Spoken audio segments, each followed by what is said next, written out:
is another simple dish, but something that everybody likes, and we can get a bit stumped when it comes to doing it vegan. And that is a potato salad. And I guess we come to the challenge when it comes to doing the mayonnaise. So what we've done on the recipe there, as it mentions, is you've got 1.5 kilos of potatoes, and I've boiled them in salty water, and that's something that I found a lot of people sometimes don't do, is boil them in the salty water. But I've had heaps of people ask me, what is it that you do different? And that's basically it, that I boil the potatoes in salty water. It just gives it a much nicer flavour, because when you're biting into it, you not only get the nice flavour of the mayonnaise and the dressings on the outside, but it's a little bit salty all the way through. And same story, I use the Celtic sea salt because it's so much better for you, because it has those 82 or 84 minerals added. I just need to grab some water here as well, so it won't be a moment.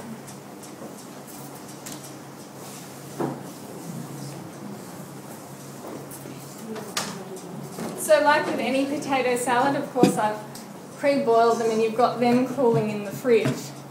I'll often make the mayonnaise though even the night before, because as it chills overnight it thickens and it's got this beautiful fluffy consistency. So the one that I'm going to make for you today is a cashew mayonnaise, and I've just got here 1 cup of cashews, just the raw cashews. So I'll put those into the blender, and then to that I add 1 cup of water. It's actually a very basic thing. I think sometimes we can get daunted when we think about making our own mayonnaise. It's like, oh, what am I going to do? But it's really, really simple. 2 teaspoons of salt, and then we just get that blending on a nice high speed.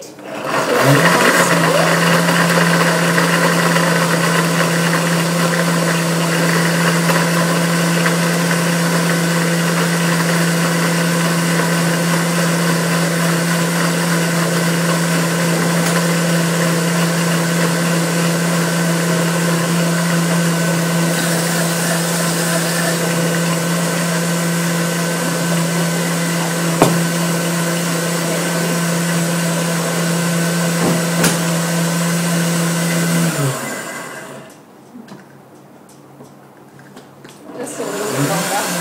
You want to do it on a nice high speed so that it blends right through and you won't have any chunks left.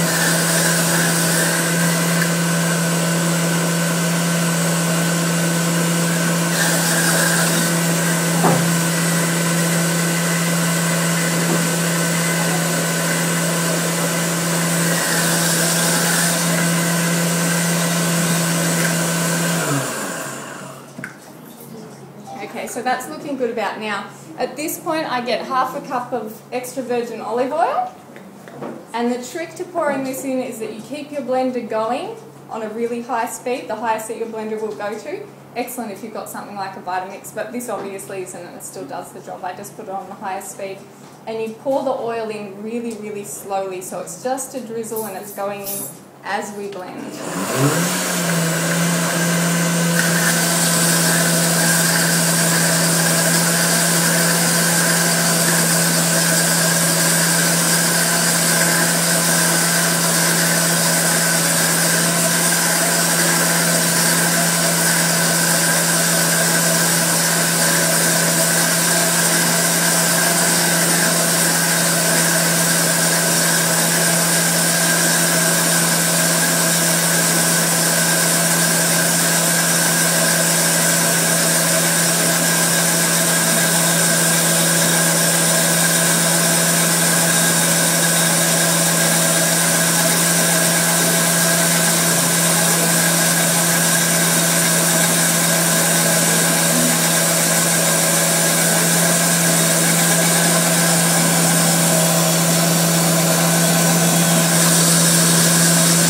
You can still hear me over the blender, but once you've got all your oil in there, I've got 1/3 cup of lemon juice, pre-juice, and you just pour that straight in. Let it blend just for a moment and turn it off straight away. So it's pouring the oil in slowly like that and putting the lemon juice in, just in case you didn't hear it, was put the lemon juice in right at the end. and then just let it mix through and turn it off. And doing those two things is what will give you that beautiful creamy mayonnaise consistency. Now that thickens a bit actually in the blender, and I'll pour it out just so that you can see, but once we put it in the refrigerator it thickens a fair bit more as well. So that's the consistency you should have when you're actually pouring it out of the blender.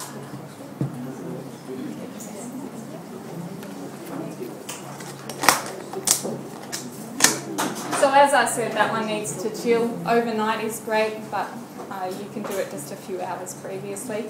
This is a beautiful mayonnaise, not just for potato salad. I use it on all sorts of things, whether it just be on a sandwich or having a Middle Eastern husband as well. We love our garlic, and sometimes I'll make this exact same recipe, but when I'm blending the cashews and the water and the salt, I put a whole bowl of garlic in as well. And you don't have to put quite that much. We like it really strong, but it's beautiful just to dip potato wedges in, or just some oven baked potatoes. Pour it over the top of things. It's just lovely.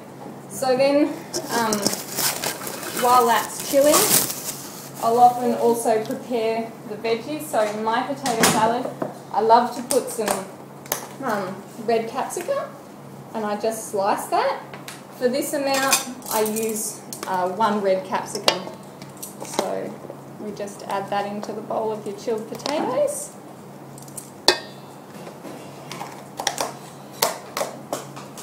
And I finally chop up 3 of your spring onions, your green onions.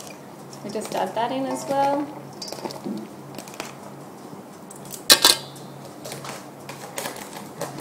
And fresh mint is the final thing that I put in mine, which is a lovely addition to a potato salad. This one came straight out of Madame Melissa's garden this afternoon, so that's a beautiful fresh mint, but if you don't have it in your garden, obviously you can just pick it up somewhere, and that's finely chopped as well. So here's the mayonnaise I did a little earlier. Just get that out of there. As you can see, it's quite nice and thick, and it's also beautiful and fluffy. So we just add 1 recipe of that into the potato salad as well.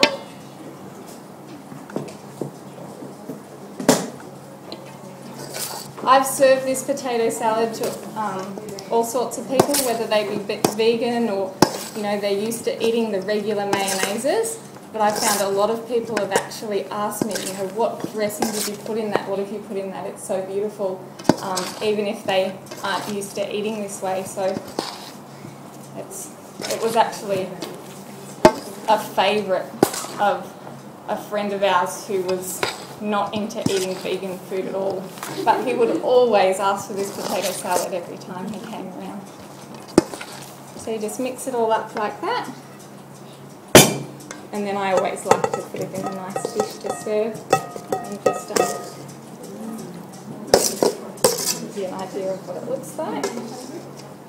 All done. And then I usually just garnish it with a few sprigs of mint or something, maybe even a little bit of fresh red capsicum as well. So that's your potato salad. It's as simple as that. You can go home and start making our own mayonnaise.